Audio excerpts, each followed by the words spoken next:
Se pasó el tiempo. Posición No, sí. de Jacqueline Sandoval. Bueno, lo que pasa es que en las dos exposiciones no nos han dicho exactamente qué es lo que tenemos que hacer. Yo te dije pedir la nulidad. La nulidad. Nulidad no, yo no creo en eso. Cuando me toque hablar me avisa. Correcto, pero vamos a ver una cosa de alguna vez sobre la nulidad. Yo quiero una nulidad de la ley. Yo sí lo noté. Pero yo dije, ya me dije mentalmente, pero esto es impráctico. Vas a solicitar crédito a quien dice, aquí no hay crédito de ningún tipo. Esto estamos avisados. Seguramente esa solicitud huele Tampoco va a tener vida. a fracaso. Yo creo que ni siquiera van a responder. De modo que la pelea como que es por otra parte que tenemos que inventar. Y ese es el propósito fundamental de esta reunión. ¿Qué se nos ocurre hacer que tenga que ver algo con novedad? Con novedad. Muy bien. Las protestas de calle son indispensables. Las protestas ante los tribunales, ante el trabajo por las redes, todo eso es importante. Pero tiene que ser bajo una táctica que conduzca a un punto estratégico que pueda realmente poner en discusión y en acción el plan libertad de los presos políticos enumerados en el artículo 8.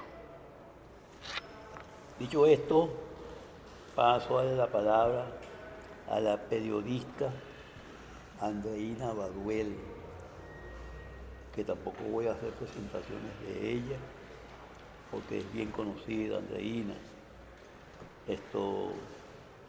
Sabemos su procedencia y sabemos de sus acciones actuales en función de la libertad de los presos políticos.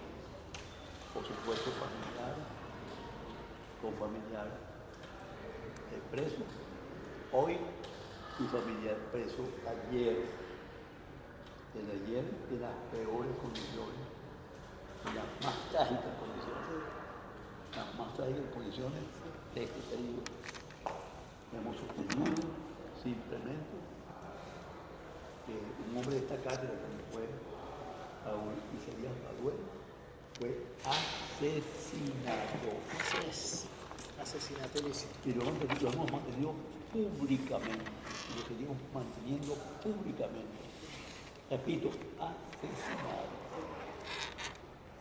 No que murió, no, fue asesinado. Y asumimos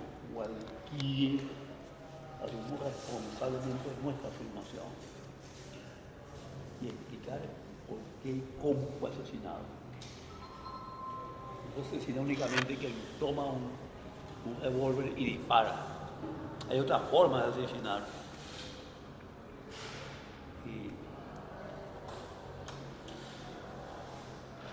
Y eso ha sido, pues, la Venezuela de estos años.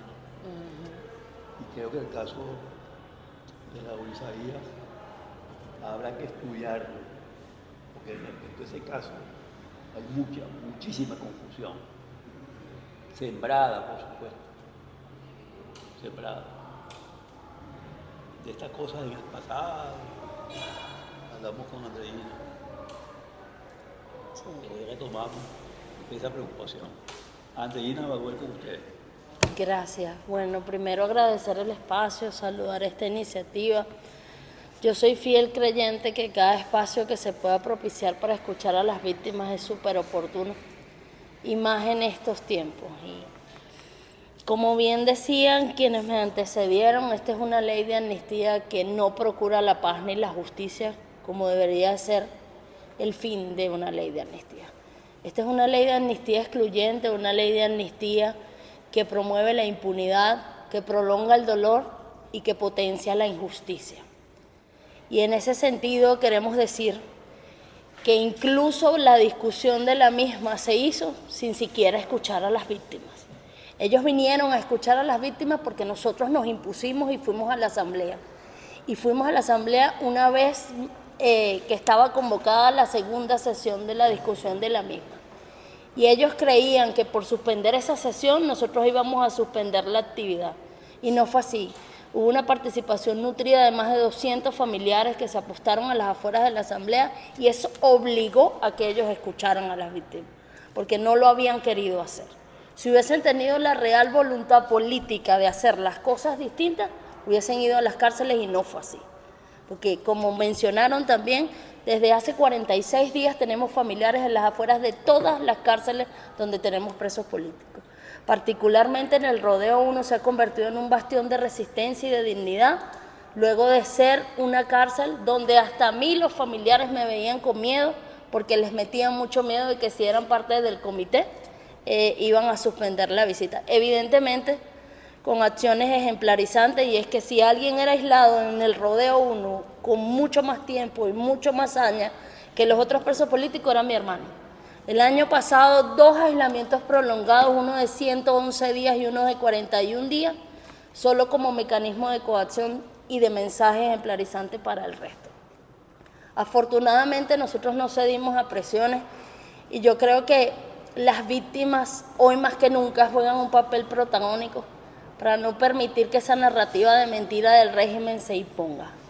En el mayor pico de represión del país, el comité hizo más de 180 actividades que trajeron como consecuencia la libertad de los presos políticos postelectorales, en un escenario donde no habíamos tenido un 3 de enero, lo que significa que la presión continuada, conjunta y estratégica, tanto jurídica como comunicacional, sí rinde frutos y ha contenido que la situación no sea peor de lo que ya es. Les aseguro que todo lo que se hace, lejos de perjudicar a las víctimas, las ayuda a que no se atrevan a seguir cruzando límites como lo han cruzado hasta ahora. Hoy debemos decir que como víctimas seguiremos denunciando que esta es una ley que solo es hecha con efectos propagandísticos y no con el interés de buscar la reconciliación y la paz, que es una ley que se aprobó y que deja más de la mitad de los presos políticos en las cárceles, porque es que no solamente quedan los militares y los policías, quedan civiles que estén asociados a causas con operaciones militares, incluso ni siquiera civiles que hayan estado vinculados a operaciones militares. Hay mucha gente que les fabricaron casos de conspiración que son puros civiles y que también quedan excluidos de esta ley. Entonces yo creo que eso hay que repetirlo una y otra vez. Tenemos que ser muchos quienes digamos y desmontemos esa narrativa del régimen que no busca reconciliarnos, que lo que busca es prolongar su estadía en el poder creyendo que van a engañar a quienes ya están tutelando el país. Y se los digo con mucha responsabilidad, como víctimas hemos estado en comunicación con los oficiales de derechos humanos de la embajada y saben absolutamente todo. No solamente que lo saben, sino que si de lo que tienen dudas nos preguntan. Porque la última comunicación que tuvimos con ellos, hasta por Taret el examen me preguntaron si era verdad que estaba preso, en qué condiciones estaba, si estaba en el rodeo, que cómo es, y él sí está preso y está en el rodeo en unas condiciones privilegiadas, muy distintas a las condiciones que tienen los presos políticos allí. Él sí recibe comida, los nuestros no reciben ni siquiera un abrazo desde hace 2 años. Entonces, hoy más que nunca la invitación como víctimas tiene que ser a la acción continuada y conjunta de gremios, sectores, organizaciones, estudiantes, y que seamos muchos multiplicando el mensaje de las víctimas, que antes tenían mucho miedo y que hoy son una demostración de dignidad fuera de las cárceles y que le recuerdan al mundo lo que está pasando en Venezuela. Y es que siguen violando derechos humanos, es que siguen cometiendo crímenes de lesa humanidad y es que siguen burlándose de nosotros, tratando de ganar tiempo cuando ya el escenario es otro. Desde el comité vamos a seguir haciendo acciones de incidencia, no solo en las instituciones del Estado, porque además queremos decir que de junio del 2024 hasta este momento que estamos hablando, solo a la Fiscalía el comité ha ido 11 veces denunciando la situación de los presos políticos, pero también pidiendo que se constituyera una mesa de encuentro donde hubiese veeduría internacional y acompañamiento de organismos internacionales y a ellos no les dio la gana de responderlo.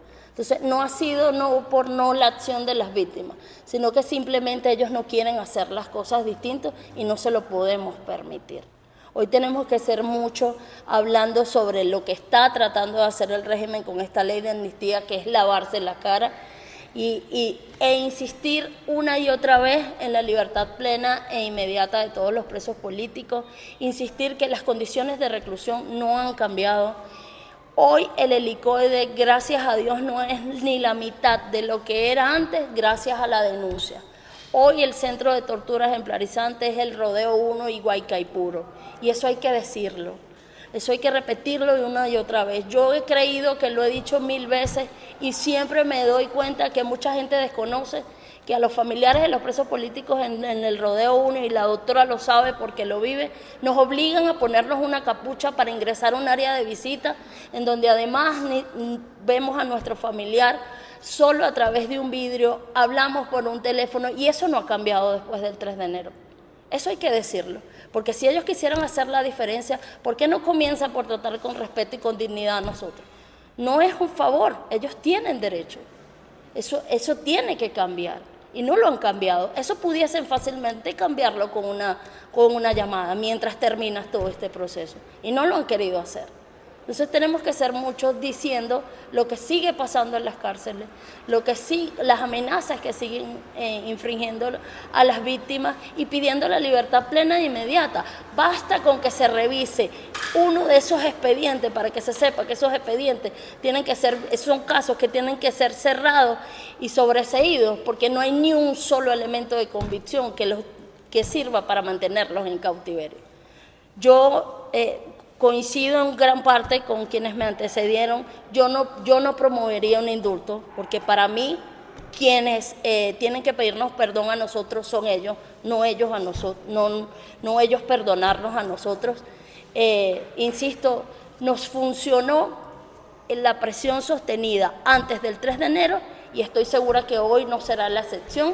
Hoy hay que seguir exigiendo en todos los lados donde podamos la libertad plena e inmediata de los presos políticos, e insisto, basta con revisar cada uno de esos expedientes para que se decrete la nulidad de los mismos y por consiguiente la libertad plena de los nuestros. Gracias. Gracias. Un comentario para Andreina y para la discusión. Esto de la reconciliación y la paz. Justamente decimos en la pregunta qué hacer ante una ley de amnistía para la paz y la reconciliación. ¿Cuál paz y cuál reconciliación hay en este país?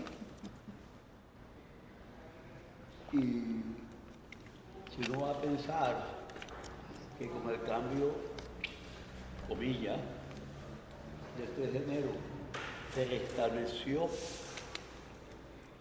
la posibilidad de esa reconciliación, creo que necesitados de revisar las cosas, los criterios. No, hay que seguir haciendo. Hoy más que nunca. El 3 de enero nos lleva a la reconciliación, a la paz, al entendimiento, a la democracia, a la libertad. Cónchale. Creo que este es otro punto de discusión. Luego, señalo que estoy de acuerdo y por lo menos esta es una propuesta concreta de intensificar los mecanismos de denuncia. Sí. Hasta ahora lo que tenemos denuncias son para directamente interesados, básicamente los familiares. Pero creo que ha faltado algo, que es incorporar otros sectores a esa pelea. Es decir, no nada más que los familiares. Así es. Y la maquinaria global en las redes, una maquinaria global es decir, con mucho frente a nivel nacional, con proyección internacional. De acuerdo. Pero bueno, ese es un punto de discusión. Bueno, la última intervención al muchachito, El más joven. Octavio, Ay, no por orden de edad. Sí. González, Octavio González, miembro, delegado estudiantil ante el Consejo Universitario de esta universidad, que aún dicen que vence la sombra. Aquí en Pío Tamayo no estamos muy seguros, pero dicen eso. Mira que ni micrófono tenemos, ni mucho menos aire acondicionado. En fin, no tenemos sino un sitio que bueno, que está allí. Bien, amigos, Octavio González por 15 minutos.